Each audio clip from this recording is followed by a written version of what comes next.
دنیا کې تاسو وینئ او تاسو اورئ حالات د دنیا د حد ته رسیدلي دي چې خلک ډېر پریشان دي. څوک د امن نه ګیلمن دي، څوک د ګرانۍ نه خفه او پریشان دي، څوک په خپلو کې د اختلافاتو نه تنګ دي، د چا څه مسله ده، د چا څه مشکل دی. الله جل شانه موږ ته د مشکلاتو حل په خپل مبارک کتاب کې ښودلی دی. فإن تنازعتم في شيء فردوه إلى الله والرسول إن كنتم تؤمنون بالله واليوم الآخر.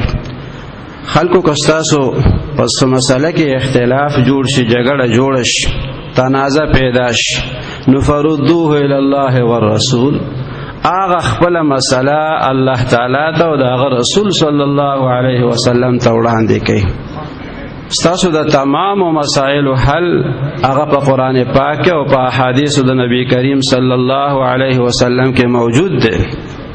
ان کنتم تؤمنون بالله والیوم الاخر، کچر ستاسو ایمانی کئی تاسو چې ایمان لري په الله تعالی او په ورځ د آخرت، نو د مسلمان یقینا ایمانی په الله تعالی او په ورځ د آخرت او په نبی کریم صلی الله علیه وسلم.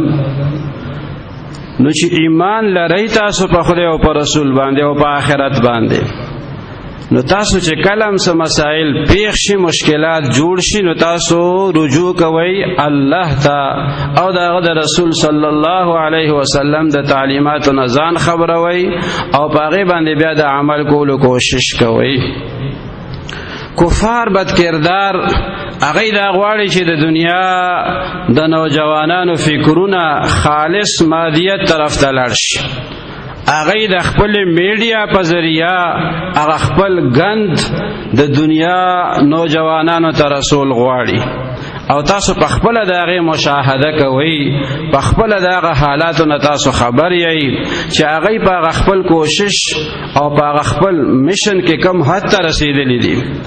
امونږ مسلمانانو ته الله تعالی بهترین د کامیابی نسخه قرآن عظیم الشان او تعلیمات د نبی کریم صلی الله علیه وسلم هغه الله تعالی مونږ ته راکړي دي.